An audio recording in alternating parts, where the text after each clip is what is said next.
Yes, love's a secret weapon. Yeah! Hi, I'm Donna Loren. And I'm Dr. Adam Gerace. And you are listening to Love's a Secret Weapon podcast. 10, 2, and 4 are times for a pick-me-up, and this fruity carbonated beverage does just that. Go, Donna. Chapter 4. Good times begin with Dr. Pepper. I signed a 7-year contract with Dr. Pepper for $250,000 when I was 16. Finally, now in 1963, my family's dream for my career to provide the security my parents had always struggled with came true. I was really living the American dream. Now, the stress of paying the mortgage and literally taking care of the family was over. Maybe even getting a new car became a reality. The master plan for my dad to stop his work as an assistant animator at Disney and go full-time managing my career was in place.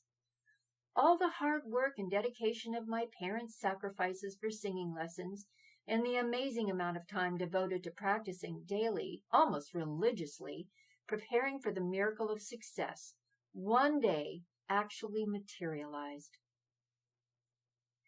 Suddenly, I'm walking through LAX airport with my dad, Maury, by my side, his neck draped in his Nikon camera, and me holding my little carry-on makeup case.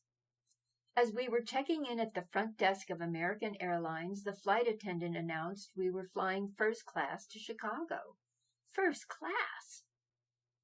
The Windy City was where Grant Advertising, the company representing Dr. Pepper, had their headquarters, and where I was to film a screen test that would determine if I would be selected as the Dr. Pepper girl. I knew that my agency, William Morris, had been submitting a lot of girls in a nationwide search paralleling American Idol circa 21st century. There was a unique spin on this approach that permeated my entire career.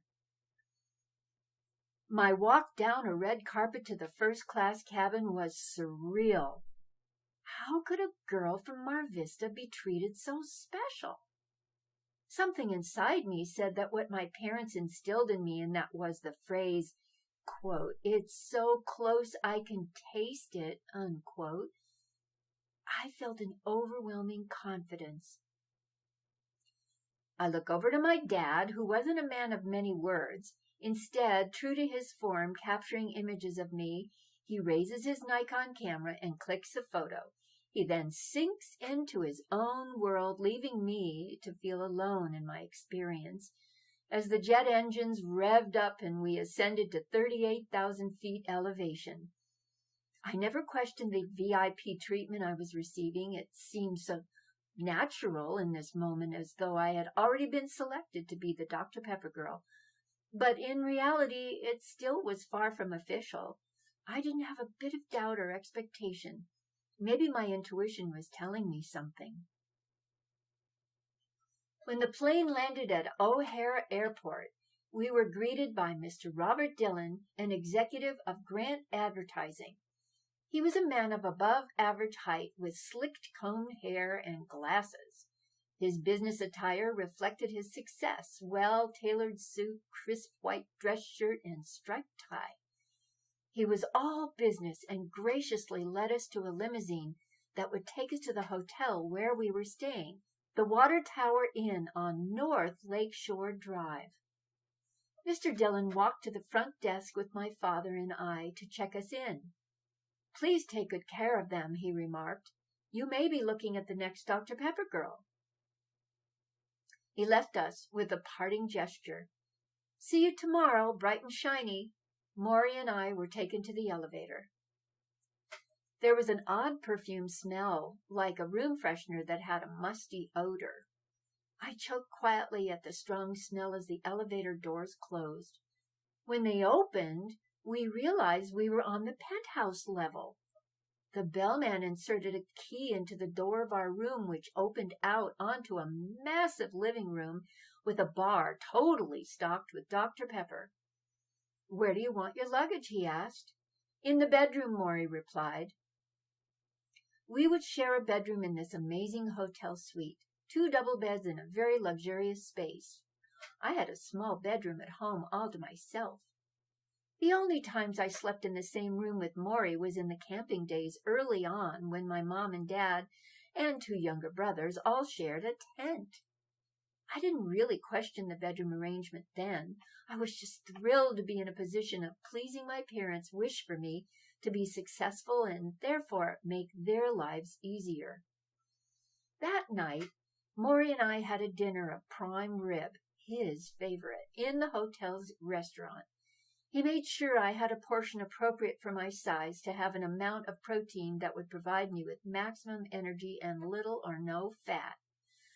I also received a serving of fresh sliced tomatoes, his idea of a well-rounded meal for me. Of course, tomorrow was a very big day, a life-changing day if I was lucky, so early to bed. I prepared for bed with my usual ritual of straightening my hair with dippity-doo. I would comb my hair around my head like a turban and cover it with a heavy pink net. Over that, I would wrap a terry cloth towel and secure it with bobby pins. I dressed in my usual flannel pajamas and crawled under the covers of the bed on my side of the shared room.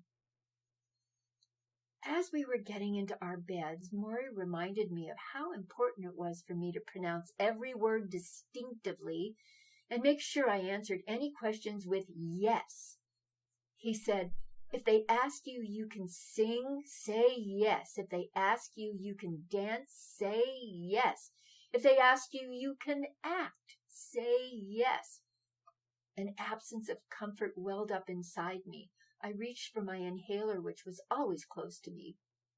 I felt my chest tightening and my breath straining to take in oxygen. I wanted desperately to adapt to this new idea of success. I had been training for this big day, and my dad was my coach.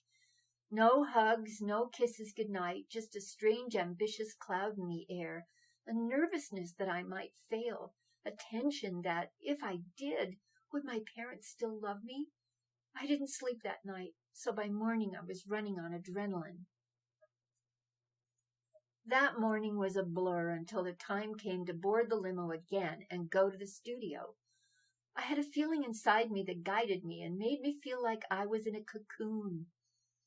Maury's voice was fuzzy. I couldn't listen to his instructions. I listened to myself, who told me to be calm and have fun. Mr. Dillon was there to greet us again at the studio where the screen test was to take place. I walked onto a very large sound stage where I saw another teenage girl sitting on a stool in front of a camera. A director stood behind the camera telling her to turn her back to the camera and swivel around. She gracefully moved herself to land with her body facing the camera. Her face was like a model, a real all-American beauty. I wish I could remember more details like what I wore, but really, my primary concern was achieving this win for my family. Nothing else mattered. I know I was dressed with makeup and my little flip hairdo because I was ready for the camera when the director said, "Okay, who's next?" Well, it was my turn to hop on the stool. The director gave me the same instruction as he gave my competitor. "Just turn your back to the camera," he said, "and push off. While you're turning, stop to face the camera and tell us a little about yourself." Well, that seemed simple enough. I sat on the tall stool and positioned myself to turn. With my back to the camera, I shoved off, spinning past my mark, past the camera, almost sliding off the stool.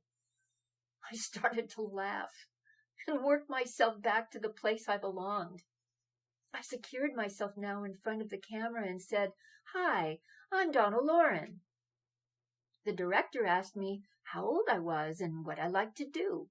I told him I was 16 and I loved to sing. "How long have you been singing?" he asked. "Since I was a little girl, maybe 2 years old." He continued and inquired, "What songs did you like to sing?" "Your Cheatin' Heart." Everyone seemed to be satisfied with my answers and told me I could go.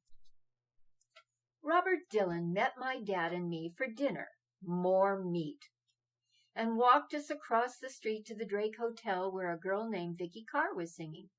I listened to her and watched how she broke into tears when she sang a song I love, Poor Butterfly.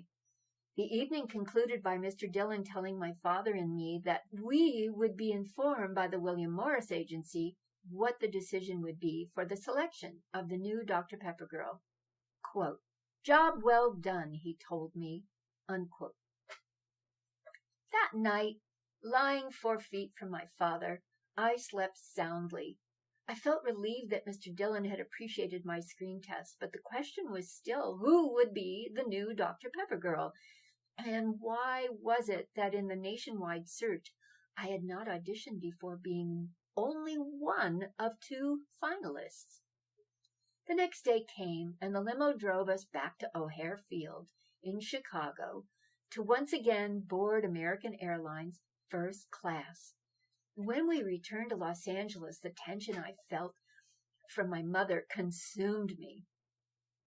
She was so relieved to have her husband with her once again. My mom required a tremendous amount of attention when he was home. She was like a pressure cooker ready to burst when the complexity of our triangled emotions were split apart. The dynamic of the 3 of us made it possible for her to control our daily lives. The power she had over Maury and I grew weaker in our absence. A few weeks went by and no word from William Morris Agency. I had a date with my boyfriend Bob, who drove up to my house in his 1958 cherried-out Chevrolet station wagon painted emerald green. Even at 16, I did not have permission to go out with him, so he would visit me at my home. Bob knew how much this contract would mean to my family and me. We'd been girlfriend and boyfriend for 2 years, strictly platonic. My parents made an exception to their rule of me only having Jewish boyfriends because his father, Art Linkletter, was famous, so that qualified him. Bob was very down to earth and humble. Also, he loved music, which was my forte. I saw Bob get out of his car and start walking up to the front door, so I made a mad dash to be the first one to greet him. He told me there was a new song by the Rooftop Singers called Walk Right In that he had just learned. He went back outside to get his 12-string guitar from his car, and while he left, our telephone rang. It was the William Morris Agency. Bob came back in the house to my cheers of joy. "I got it! I got it!" His 6'3" frame bent down to hug me with sincere congratulations. Then he turned to my mother and did the same to her. Thank goodness he was there at that time, a time for celebration. My mother's steel eyes gazed a stare on me that sent shivers to my bones. Bob did not notice her reaction. It was always a privately shared moment between my mother and I when she asserted her control over me. With Bob there, I could balance her chill of responsibility with a little frivolity. Bob said, "Come on, let's dance to our favorite record." I put on Johnny Mathis, "Chances Are," and the 12th of Never, and snuggled in close to my hero. His warm-heartedness gave me a moment to bask in my triumph. Nestling my petite self into his giant physique, we swayed to the music. Bob had to leave shortly thereafter. He said to me in all the excitement, "I'll bring my guitar next time and sing you the song." I was so sad to see him go. "Wait, don't you want to sing it now? I really want to hear you play it." "Okay, but just for a few minutes." Bob gave his rendition of Walk Right In, every bit as good as the record, I thought. He not only sang and played for me, but also gave me a lingering moment to feel safe. The fact was that now I was the Dr. Pepper girl with a 7-year contract. I could tell from my mother's cold demeanor toward me that my celebrity would quickly end, and an even more serious work ethic would begin. That scene, Donna, of you going to audition for the Dr. Pepper girl and your way to Chicago to do that seems like a scene out of a movie. I kind of wonder if there's any filmmakers out there that might want to take advantage of our text. But I want to ask you, going to audition for the Dr. Pepper girl, are those something of that magnitude your family had really hoped for? It must have felt like an absolute whirlwind to be there. Oh, well, it was a relief. Mm. actually, because of the pressure of, you know, just needing to supplement and then support the family. So for me, I just took on the responsibilities and then was reminded by it daily, Mm. by my parents. So, I worked for them. Mm. you Mm. know you've got someone always making demands of you and making you feel less than so that you will cooperate. It's amazing to me, Adam. I had the presence of mind to communicate with people, such as the director who was, kind of giving me instructions, Yeah. Yeah. and then just the kind of human uh, fallibility of, just almost falling off a chair in front of a camera and landing on my feet because literally, they ended up using what I said. They would introduce their commercials with, Yeah. "Hi, I'm Donna Loren." So there was always that light coming from within. Mm. And but in the 3D world, it really felt like, "Phew, okay." Now I've accomplished a goal, Yeah. not for me, for Yeah. them. Absolutely. And by the way, darling, Mm. before we go any further, how are you and Lucy? We're doing well, actually. Like Lucy, as you know, but as our listeners don't know, I think Lucy had a little tumble a couple of weeks ago. So Lucy's a little 5 kilo cavoodle, so she's pretty low to the ground at the best of times. But we just don't know if she fell off a couch or fell off her window where Oh, she sits and sort of says hello to everyone that passes by. So she's on the mend oh, though. So we weren't sure what happened. She just wasn't herself, but she's on her mend. So we're doing well here. It's a sunny day because it's spring here in Australia, which is the opposite to you guys who are on autumn. Is that right? yes, we're just approaching fall.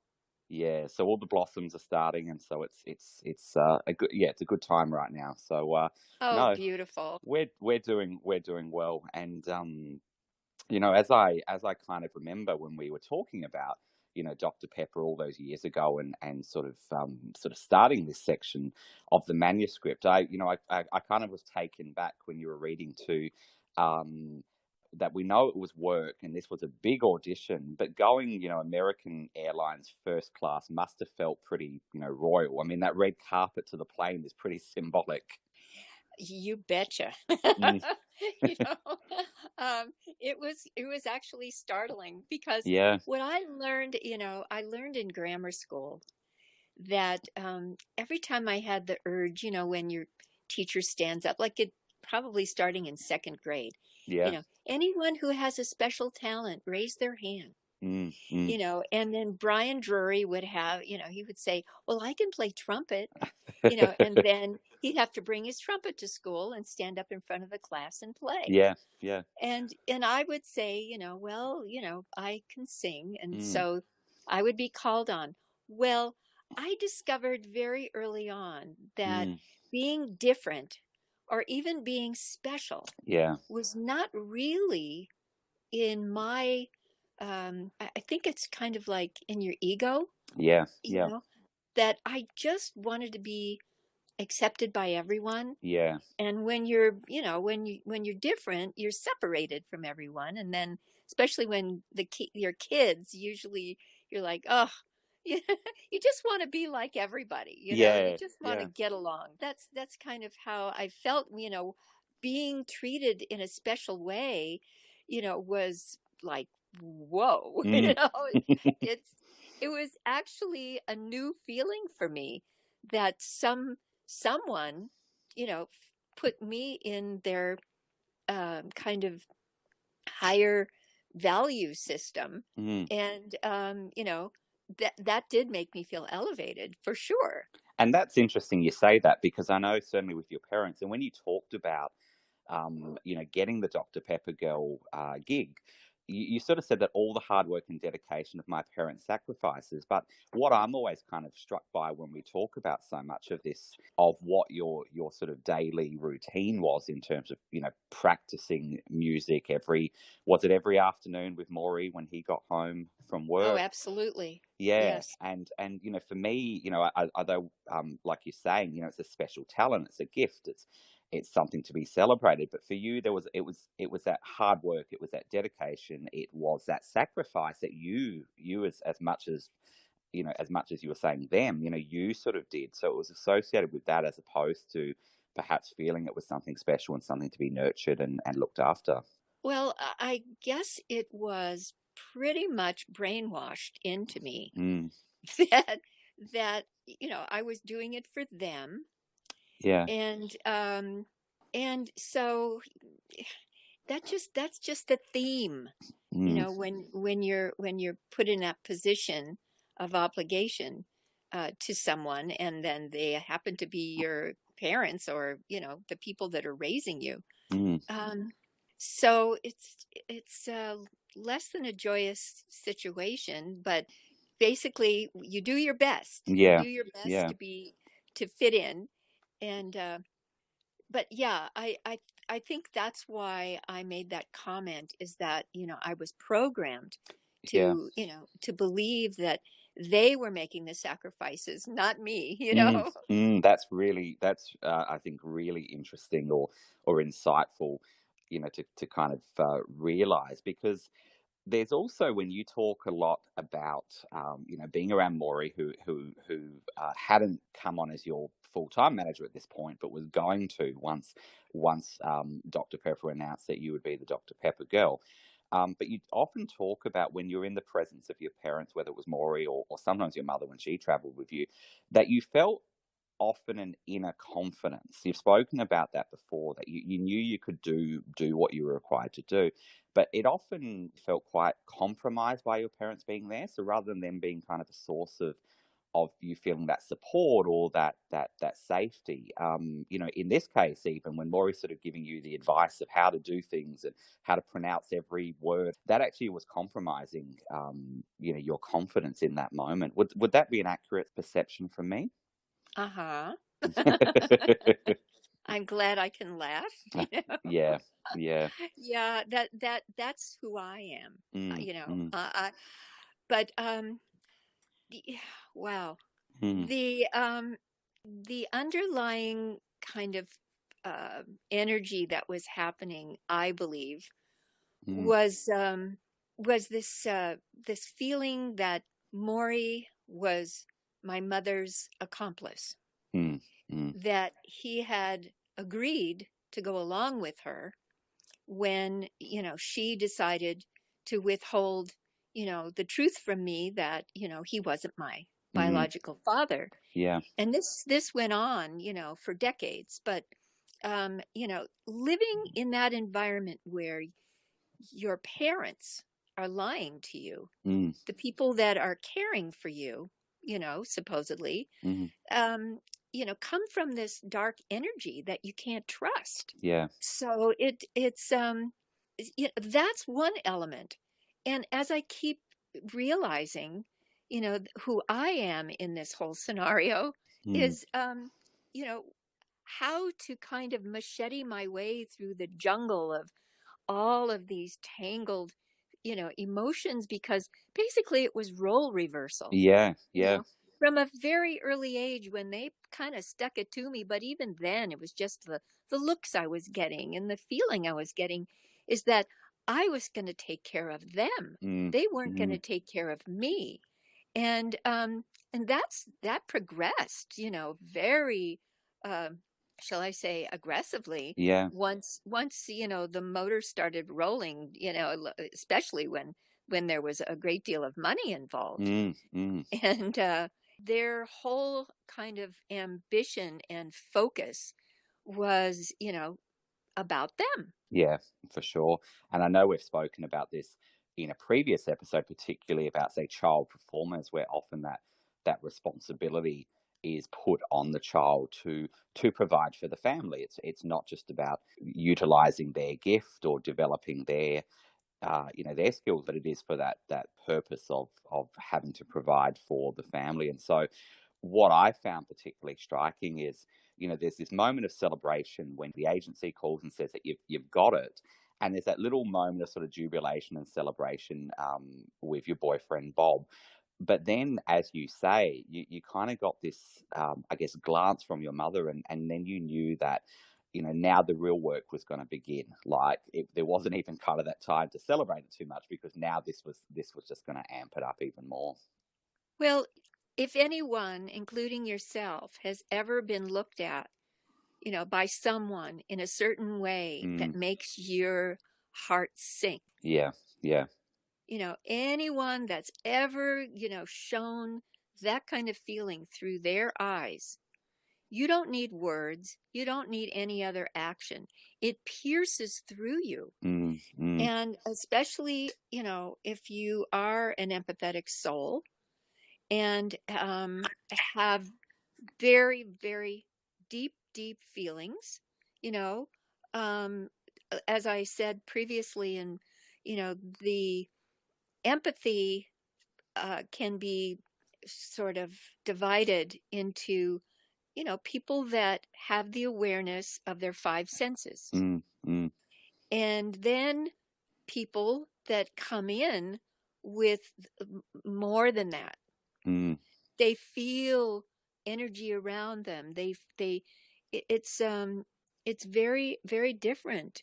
And if you are that type, you may be receiving a message through someone's eyes that goes so deep that it's like depositing, something very toxic in you that you may live with for the rest of your life. And I think that's so sort of pertinent to a lot of the work I do on, empathy. And we look at the differences of empathy, where perhaps we feel a warmth or a concern for someone. We try to take their perspective. We try to understand what it feels like to be them. And we kind of develop, perhaps, besides a greater understanding of their situation, also some sort of warm feelings and so on. But often also what we find is that people can take on those emotions and those negative feelings of someone else, where we almost begin to mirror those emotions.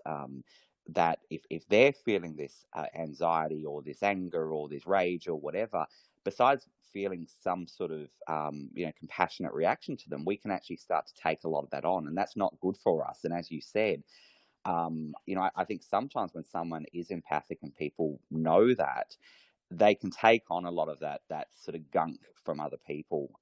And in your case, you said you sort of took on that. You could, I think, understand what your parents were thinking and feeling, and particularly the anxieties that they felt. I know you often speak about watching them when you were out on, doing a performance, and you'd watch them kind of in the wings, so to speak. And you could sense sort of their anxieties and fears. And so you would try to take that on and make up for that. So I find that, kind of really interesting to sort of hear that that's what you were sort of dealing with. Because I know you talk about, when you're in the water tower in the night before the audition, and Maury's sort of coaching you and you're starting to feel less confidence, you have to go and take that hit of the asthma medication, the adrenaline, to steady yourself. So it was already sort of having that physiological effect on you, having to take so much of that on. Yeah, I understand that, the function, or at least one of the functions of the adrenal glands that sit on top of your kidneys is, handling your emotions. Yeah, yeah. And the medication, for asthma is basically adrenaline or epinephrine, which is another name for it.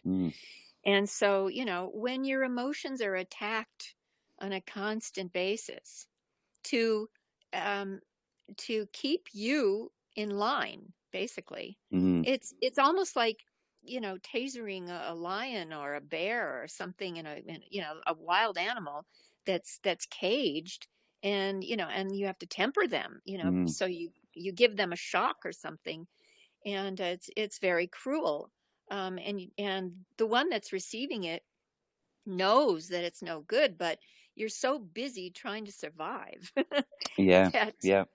that it's you're kind of, in their energy field more than you are in your own. Mm. Um, so what I want to say, I'm not really, shall we say, well versed in this particular thing that I'm going to bring up, but it's kind of the archetype of of the bodhisattva, and the bodhisattva energy comes in to take on Mm. other people's energy Yeah. and then dispel it. Right. Right. And that is an art, but who knows how long that, that being that comes in with that kind of energy keeps it to Mm. themselves. So I want to give you my kind of metaphor Mm. that for many, many, many, many, many moons, I felt like a walking hotel with Yeah. lodges Mm. for my occupants, and and they would basically live in me, Mm. and I would, before they would get into their beds, I would wash their feet. Mm. So that is a metaphor for the kind of subservience Yeah. and the kind of need for acceptance Mm.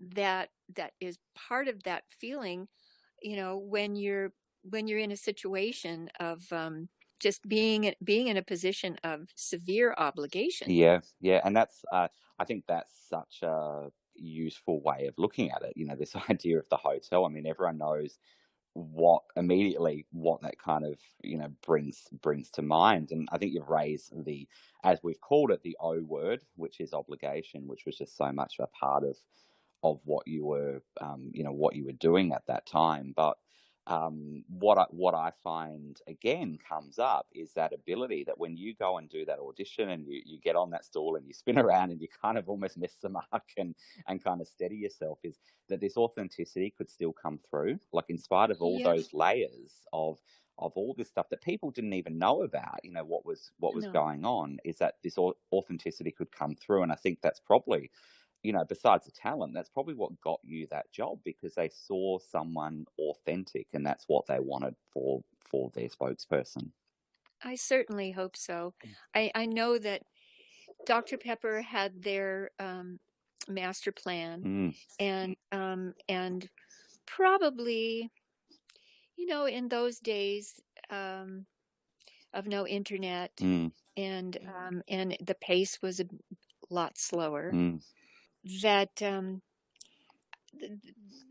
probably, no matter where you came from, what your background was, what your heritage was, what your religious beliefs were, what race you were from. Mm. I think that there was basically this whole beautiful idea of family values. Mm. Mm. And so I think that Dr. Pepper's instinct was about that. It's like, how do we appeal to the younger generation with a young representative Yeah. who can make them feel that, not only is she being treated a little special, but she'll treat them special as well, which actually is what happened wherever I went, and Mm. I encountered young people, families, older people. Didn't matter who Yeah. they were. Yeah. It was I'm going to use the word that I love so much, interconnectedness, Mm. Mm. that I think was their instinct. Although I would say that there were just a smattering of times that I came upon, I had friendships, relationships with people who genuinely came from their heart with, no agenda Yeah. as far as I knew, Yeah.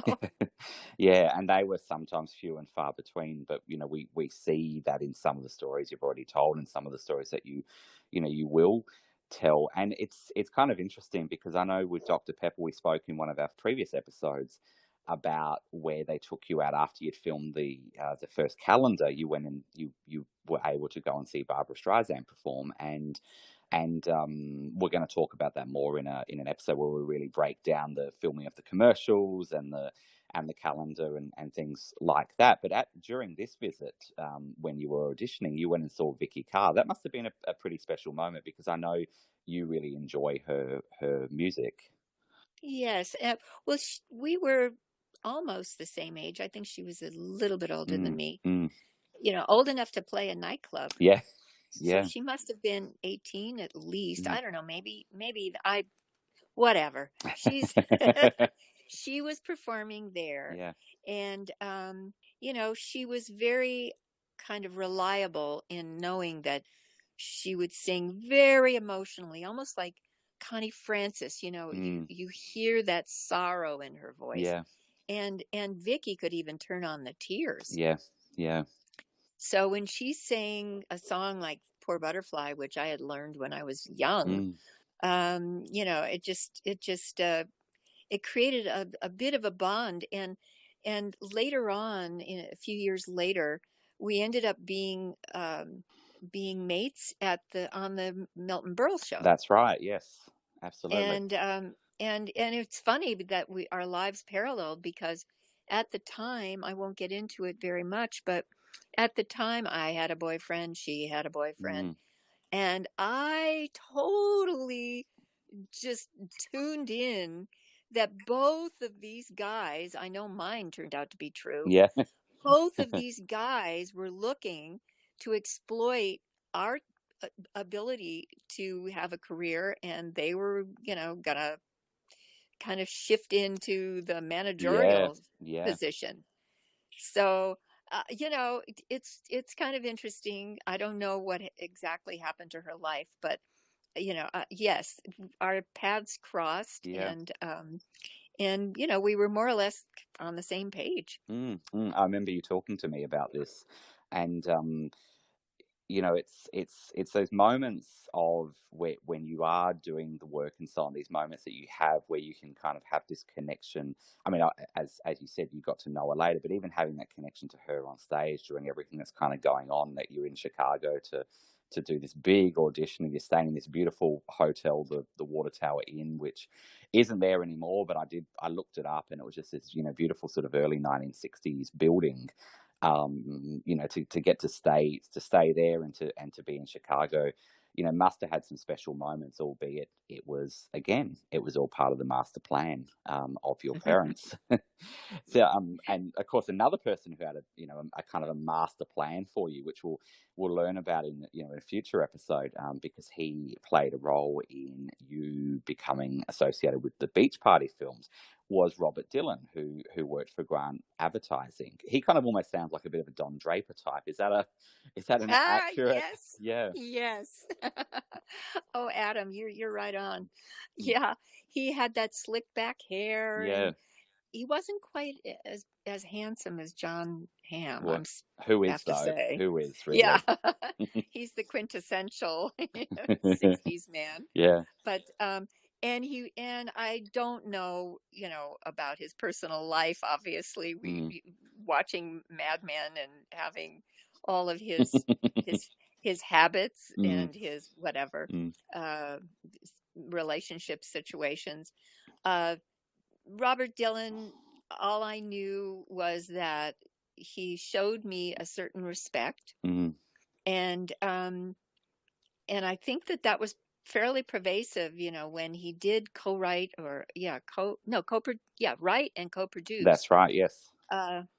Muscle Beach Party, and then kind of promoted me from just sitting at a table holding a Dr. Pepper, to being introduced to the musical director, playing him the commercials. That's right. And giving Mr. Sims, the musical director, the confidence to pair me up with Dick Dale. Dick Dale, yes, absolutely, and perform Muscle Bustle, which ended up being a Brian Wilson co-written song. Right. And Brian Wilson production. Yeah.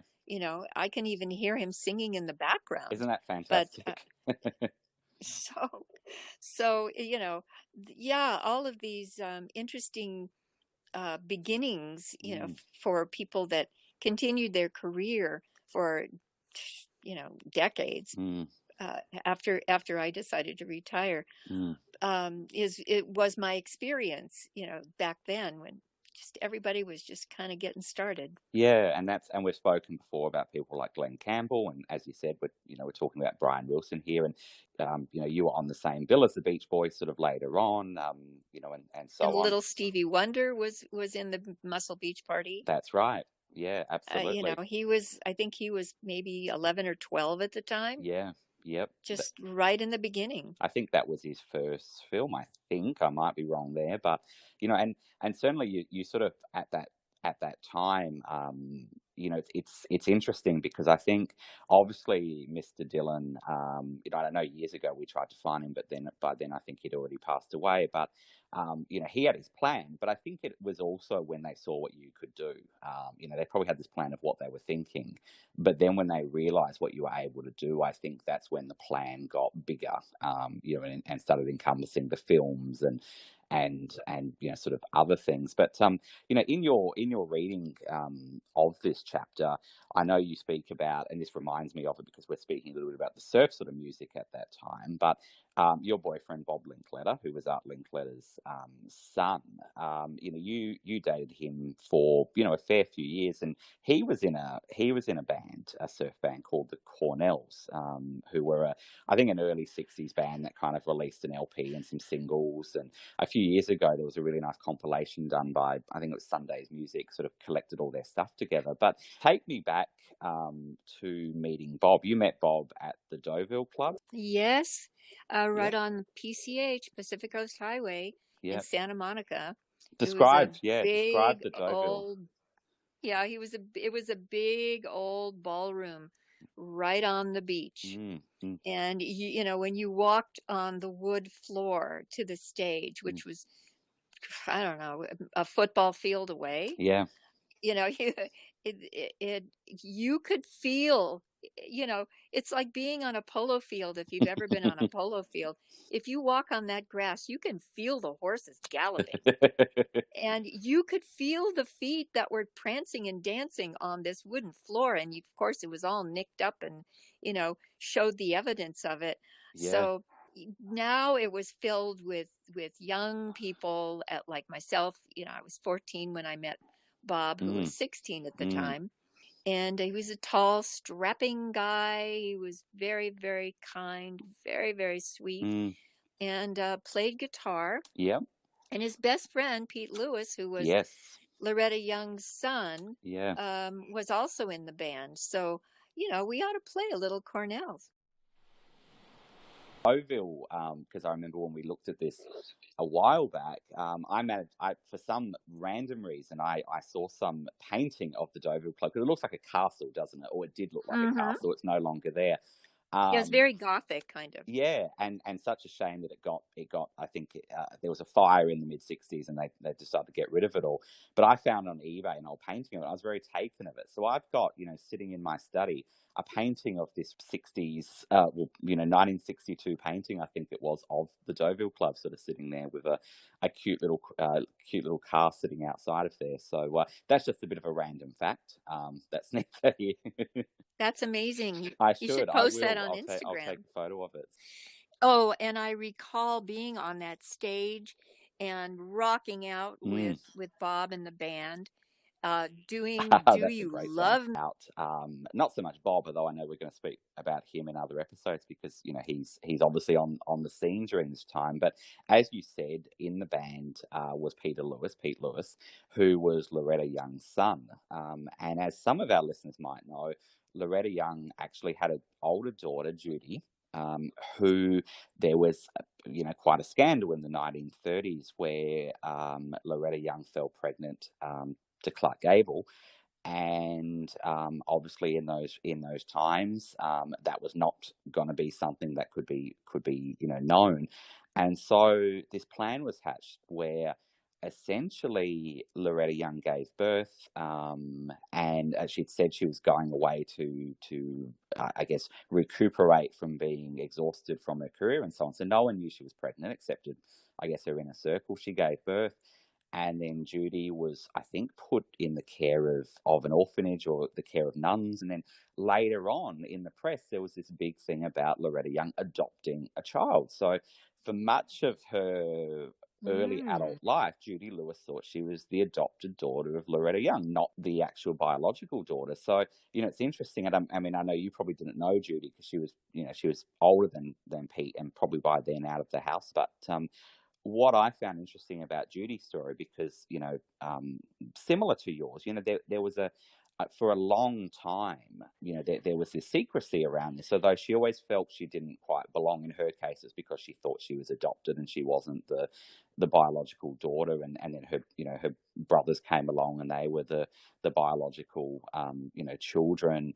But I sort of revisited something that she wrote in her autobiography from the early 90s, a great book called Uncommon Knowledge. And I thought I just wanted to sort of read this bit because I think it kind of resonates with what you've sort of spoken about before, that she kind of talks about a situation that when Judy started to cry just as the milkman was coming, I think it was, that her mother kind of put her palm over the baby's mouth to stop the person hearing that there was this baby. And then she says this, and I'm reading from a book. She said, "Then at the moment of birth, as I gasped for oxygen, my mother's hand stifled my cry, choking my voice back into my infant throat, suffocating life's breath with her palm.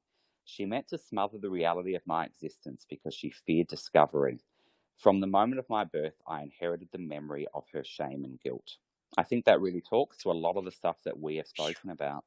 Certainly, it's a universal experience. I'm not the only one for sure, and it's going back to the beginning of time.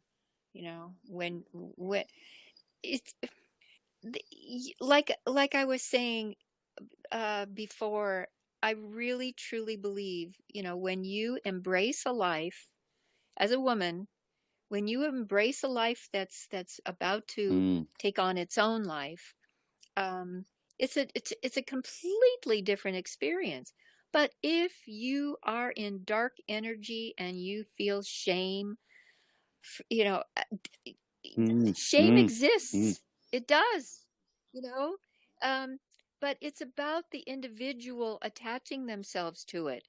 If they are prone to taking on that energy or coming into that energy through their lives, I mean, there is the dark and there is the light. And I want to say, Yeah. I want to like follow up a little bit.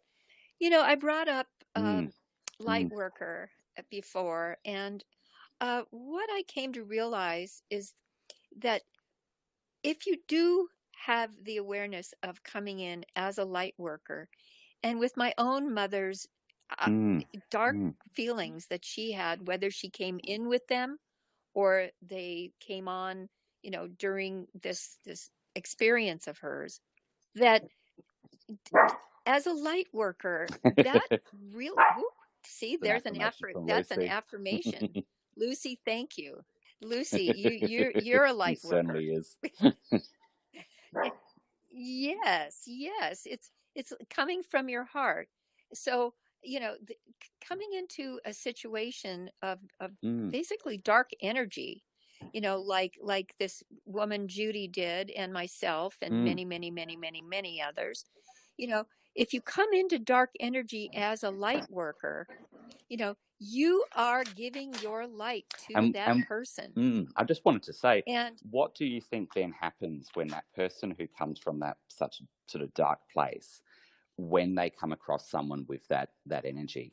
I think it's I'm going to call it vampiric. I think that they want it. It's like becomes like an addiction. It makes them feel more alive and better, rather than steeped in shame and completely dysfunctional. I mean, seriously, I mean, when you think about being ashamed of yourself or living in that kind of energy, it's paralyzing.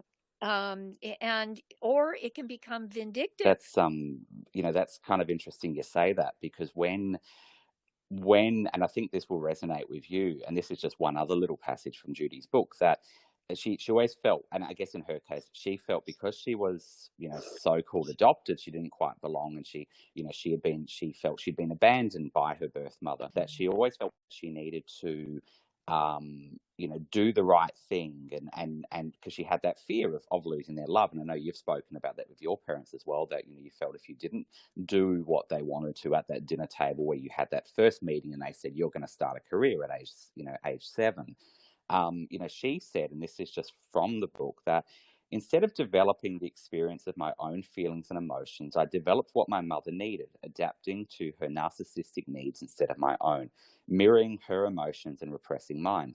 As my nurse Margaret so aptly put it, you were always everyone's darling, just everyone's darling, doing what you were told. The only negative emotion, she said, I showed was fear. Well, Adam, I'm very glad that you brought up that term, narcissism. Mm, You kind of like when you're a young person and you think about narcissism, mm, you think of the mythology of looking in a pond of yeah, own reflection, yeah, and that may be narcissistic. But I think this planet is really getting a strong definition of what true narcissism is. And and I know that my mother was a narcissist, and I know that there's darkness in my country mm, that is just reeks of narcissism. yeah, And I mean, what I discovered first of all is that the antithesis of narcissism is impotence. right, You get to a point of being so in love with yourself mm, that it's almost blinding.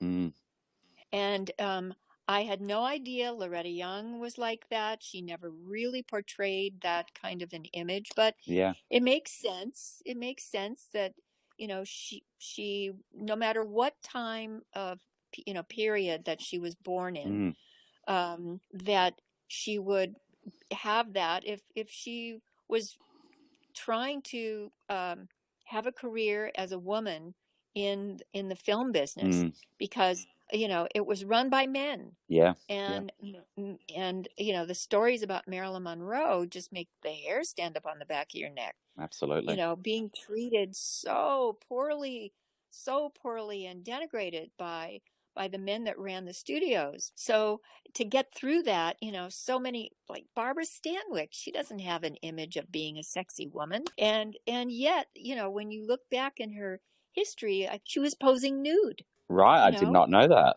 Yes, Yeah, to, yeah, and so fortunately, I never had to go that route. mm, And wow, mm. woof, what a what a gift that was. It I don't really understand. You probably know better that if you come in with a narcissistic nature, or it develops, or it can be tempered, or however, but wow, to put your child up for adoption and only pursue a success for yourself, Mm, mm. is that's so harsh. And I feel for anyone that has to go through that. Although again, if you come in with the light, you're able to see both sides of the coin. Yeah, yeah, that's absolutely just following up on what you're saying about narcissism and impotence. That flip where people think, well, someone who's narcissistic would feel very powerful and this and that, and of course that's not the case. It's driven by that fear, that I guess that feeling of powerlessness and so on. So they feel they have to assert themselves in that way. And probably substitute you know a lack of love in their Yeah, life. yeah, yeah. um Again, I you know better than I'm a lay person that's just discovering these qualities and characteristics in myself and Mm, others.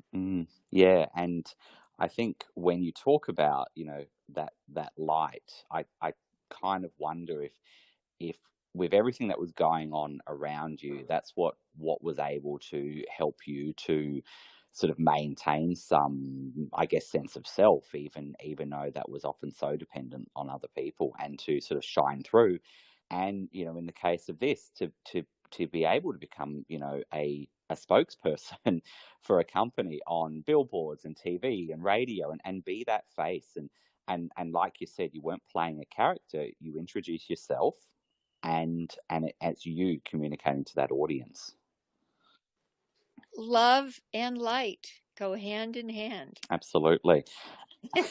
And as always, I'm glad we can end on a little bit of light, because we have gone a bit dark and heavy in what we were speaking about today, but about that light. And to wrap up today, to remind everyone, it's almost 10 o'clock here, and it's probably around 4 o'clock where you are, definitely time. And somewhere in the world, it's 2 o'clock.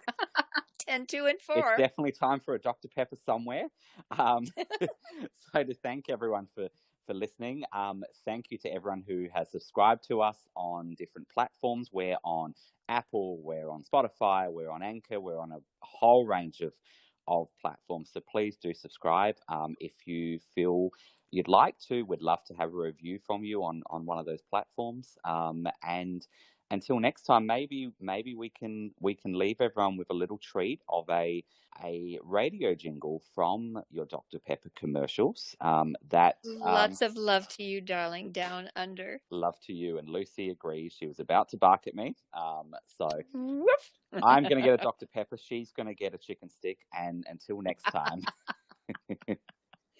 I am your friendly pepper upper. Good times begin with Dr. Pepper.